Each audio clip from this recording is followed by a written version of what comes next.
Assalamu alaikum dear student, this is Mohammad Abbas. I welcome to all of you in the lecture of class 8. Dear students, हमने दो जो है वो spreadsheets create की थी previous lectures के अंदर। उनमें हमने देखा था कि किस तरीके से हम एक सैलरी शीट मेंटेन कर सकते हैं और किस तरीके से हम एक क्लास का जो रिज़ल्ट है वो बिल्ड कर सकते हैं, वो हम उसके लिए स्प्रेडशीट क्रिएट कर सकते हैं। इन दोनों एग्जाम्पलों को हमने देखा था कि किस तरीके से हमने डेटा एंटर किया था, फिर हमने उनमें किस तरीके से फार्मूलाज अप्लाई किए थे और किस तरीके से डिफरेंट चीज़ें जो हैं वो हम उसके अंदर अप्लाई की थी। अब हम डियर स्टूडेंट्स डिस्कस करेंगे कि हमने एक स्प्रेडशीट क्रिएट कर दिया तो उसको सेव किस तरीके से करना है अपनी उसके फाइल के अंदर। डियर स्टूडेंट्स, जब हम एक फाइल शीट क्रिएट कर देते हैं, पहले जो चीज़ है सेविंग अ स्प्रेडशीट, कि how can we save a spreadsheet in our computer. हमें सबसे पहले एक से उसको सेव करने के लिए हमारे पास जो विंडो होती है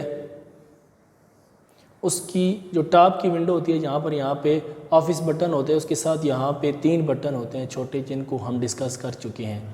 पहला बटन होता है सेव का, दूसरा अनडू का और तीसरा रीडू का। ये इसको क्विक एक्सेस टूल बार कहा जाता है। इसको हमने इस चैप्टर के स्टार्ट में बिल्कुल जब हम इसकी विंडो का टॉपिक डिस्कस कर रहे थे तो उस वक्त हमने डिस्कस किया था कि यहाँ पर कौन कौन से बटन होते हैं। जो सबसे ऊपर टाइटल बार होती है उसकी मैं बात कर रहा हूँ। सबसे पहले ऑफिस बटन होता है, फिर उसके अंदर 3 ये ऑप्शन होते हैं, फिर आगे टाइटल होते हैं और एंड पर उसके क्लोज, मिनिमाइज़ और मैक्सिमाइज़ के 3 बटन होते हैं। डियर स्टूडेंट्स, यहाँ पर अब इस तरीके से करना है कि जब हम एक डॉक्यूमेंट को सेव करना चाहते हैं तो हम क्या करेंगे, ये पहला बटन होता है, this is the button of save, इसके ऊपर क्लिक करेंगे। अगर तो हमने उसको कोई नाम दिया हुआ है, पहले से हम फाइल को सेव करते जा रहे हैं, तो वहाँ पर जस्ट क्लिक करने से हमारी फ़ाइल सेव हो जाएगी। बात समझ आ गई है। अगर हम उसको पहले से नाम असाइन किया हुआ है तो वो वहाँ पर असाइन, तो वो उसमें सेव होता चला जाएगा। अगर हमने उसको पहले कोई नाम नहीं दिया और फाइल को सेव अभी तक नहीं किया तो फिर हम क्या करेंगे, हम इस बटन के ऊपर क्लिक करेंगे। जब हम इसके ऊपर क्लिक करेंगे, अभी तक हमने इससे पहले उसको ना फाइल नेम दिया है, ना हम उसको पहले सेव कर रहे हैं, बल्कि हमने एक एक्सेल शीट क्रिएट की है और अब हम फर्स्ट टाइम उसको सेव करना चाह रहे हैं, करने जा रहे हैं। उसके लिए हमें क्या करना पड़ेगा, उसके लिए हमको ये करना पड़ेगा कि हम इसके ऊपर क्लिक करेंगे तो हमारे सामने एक विंडो अपीयर हो जाएगी।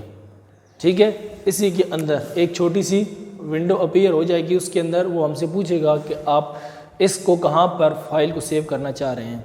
जिस जगह पर सेव करना चाह रहे हैं उसकी हम लोकेशन वहाँ पर बताएंगे। फिर इसका जो नेम है, ये हम इसके अंदर मुख्तलिफ हमारे पास ऑप्शन होंगे जिसमें हमसे पूछा जाएगा, उसके हवाले से हमसे पूछा जाएगा, पूछेंगे कि किस जगह पर आप इसको सेव करना चाह रहे हैं, कहाँ सेव करना जा रहे हैं, क्या नाम रखना चाहते हैं, इसकी एक्सटेंशन आप उसको क्या करना चाहते हैं, एट्सेट्रा। उसके अंदर बहुत सारी चीज़ें पूछी जाती हैं, लेकिन जो मेन चीज़ होती है वो होती है उसका फ़ाइल का नेम और उसकी लोकेशन। क्योंकि जब आप उसको दोबारा सर्च करना चाहें तो आप उसको वहाँ से जहाँ पर आपने सेव किया है उसकी लोकेशन से उसको सर्च कर सकें, और जहाँ पर आपने उसको जो नाम दिया हुआ है वो फ़ाइल वहाँ से वो फाइल दोबारा से उठा सकें।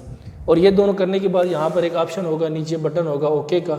ये जैसे ही हम क्लिक करेंगे तो वो चीज़, वो जो फाइल है वो सेव हो जाएगी और उस जगह पर सेव होगी जहाँ पर हमने उसका एड्रेस दिया है। जिस जगह का हमने एड्रेस दिया है उस जगह पर वो चीज़ सेव हो जाएगी। बात समझ आ रही है आपको। इस तरीके से हम एक फ़ाइल को जो हम क्रिएट कर लेते हैं, करने के बाद हम इस तरीके से उसको सेव कर सकते हैं। दूसरा मेथड जो है वो ये है कि जब हम उसको फ़ाइल को क्रिएट करने जा रहे हैं तो उसको ओपन करने से पहले ही हम उसको नाम दे दें। वो एक अच्छी अप्रोच है और उसको पहले ही नाम देना चाहिए ताकि और फिर उसको साथ साथ सेव करते रहना चाहिए। उससे ये होता है कि अगर लाइट या पावर का इशू बनता है तो वो चीज़ें हमारी जो, अगर हम उसको साथ साथ सेव कर रहे हैं तो हमारे सिस्टम के अंदर सेव रहेंगी, हमें उसको बार बार दोबारा क्रिएट नहीं करना पड़ेगा। लेकिन अगर आप ऐसा नहीं भी करते, आप फॉर एग्जाम्पल अपने लैपटॉप पे काम कर रहे हैं या आप अपने स्मार्टफोन पे काम कर रहे हैं जहाँ पर आपको लाइट का इशू नहीं है, जहाँ पर आप समझते हैं कि मैं अगर बगैर लाइट के भी काम करूँ तो पूरी इसको फाइल क्रिएट करने के बाद में मैं इसको सेव कर दूँगा, तो उस सूरत में आप इस तरीके से इस फाइल को सेव कर सकते हैं। यानी आप उसके टॉप के ऊपर जो बटन है सेव का, उसके ऊपर क्लिक करें, वहाँ पर क्लिक करने से एक विंडो अपीयर होगी और उसके अंदर जो उसके ऑप्शंस और रिक्वायर्ड ऑप्शंस हैं उनको वो चेक करेगा, पूछेगा और उसके बाद वो ओके करेगा तो वो चीज़ें वो सेव हो जाएंगी फाइल। इस तरीके से आप फाइल को सेव कर सकते हैं। अब डियर स्टूडेंट्स, हमने क्या करना है कि एक शीट को फॉर्मेट करना है। ठीक है। फॉर्मेट करने का क्या मतलब होता है कि we have to apply different kinds of option on our Excel sheet. हम अपने एक्सेल शीट के ऊपर डिफरेंट किस्म के जो हैं वो फार्मूलाज अप्लाई करने हैं, उसके ऊपर जो है वो मुख्तलिफ़ किस्म के काम परफॉर्म करने हैं। इसके लिए हमें क्या करना पड़ेगा डियर स्टूडेंट, इसके लिए कौन कौन से ऑप्शन, सबसे पहले होता है सिलेक्टिंग अ सेल। हमने क्या करना है, एक सेल को सिलेक्ट करना है। सेल को सिलेक्ट करके क्या करेंगे हम, उसके ऊपर फॉर एग्जांपल हम एक उसका करते हैं सेल सेलेक्ट करते हैं। तो सेल सेलेक्ट करने के लिए हमें क्या करना पड़ेगा कि हम ये हमारे पास इस तरीके से सेल फॉर एग्जांपल कुछ मैं ड्रा कर देता हूँ और फिर इसके बाद मैं इनको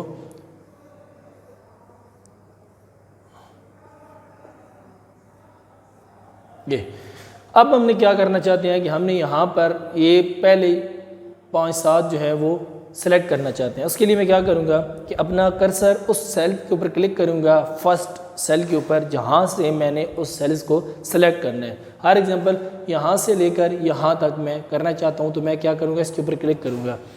this cell will become active cell, ये वाला सेल जो है ये एक्टिव सेल बन जाएगा, ठीक है, और सिलेक्ट भी हो जाएगा। उसके बाद क्या करूँगा कि माउस को मैं यहाँ पर रखूँगा और रख के उसको मैं ड्रैग करूँगा, फर्स्ट पहले राइट और फिर हमने नीचे। इस तरीके से क्या होगा कि हमारे पास ये वाली जो सेल्स हैं ये वाले सारे सेलेक्ट हो जाएंगे।